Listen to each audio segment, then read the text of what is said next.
할렐루야. 하나님의 말씀 안에 살고 계십니까? 하나님이 나에게 주신 그 말씀들을 내 삶에 적용하고 또 그 삶대로 실천하면서 하나님 앞에 영광 돌리는 하루 되시기를 바랍니다. 하루에 한 장 말씀의 이해를 돕는 디딤 말씀의 조정현 목사입니다. 예수님은 예수님을 따라오던 무리와 제자들에게 서기관과 바리새인들이 말하고자 하는 것들은 지키기도 해 또 그들이 하는 행위는 본받지 말라고 가르치십니다.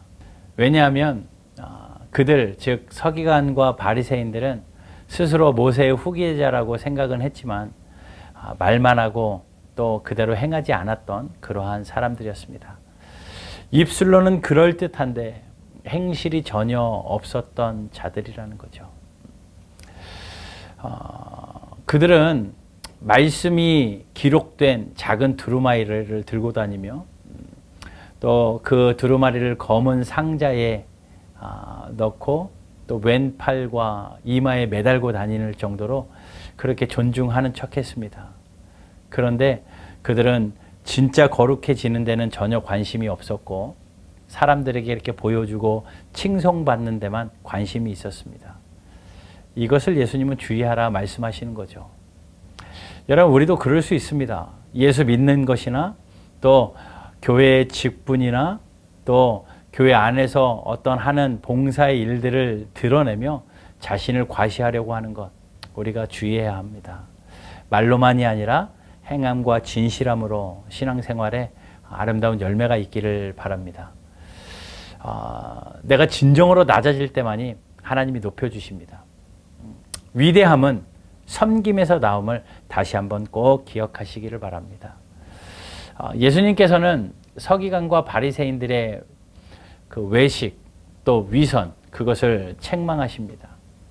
그들은 영적 지도자였기에 하나님의 뜻을 깨달아서 예수 그리스도를 통한 구원의 길을 사람들에게 알려줘야만 했습니다.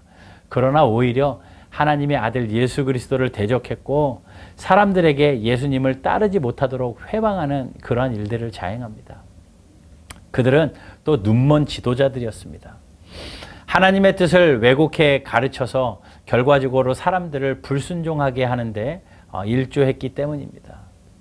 이들에게는 하나님의 말씀을 가장 잘 아는 영적 지도자라는 자의식과 함께 신앙적인 교만함이 숨어 있었습니다. 그 교만함 때문에 그들은 하나님의 뜻을 왜곡하기도 했고 하나님의 아들마저 대적하기도 했습니다. 결국 하나님의 뜻에 가장 순종해야 할 사람들이 실제로는 하나님의 뜻에 가장 불순종하는 위선자가 되고 말았던 것입니다. 이처럼 신앙생활은 물론 내 말과 내 생각 또 행동 하나하나의 기준은 하나님의 말씀이 되어야 합니다. 내 경험과 판단이 아무리 좋아 보여도 하나님의 말씀과 맞지 않으면 언제라도 버릴 수 있어야만 합니다. 우리 사랑하는 여러분, 하나님의 말씀 앞에서 진실합시다.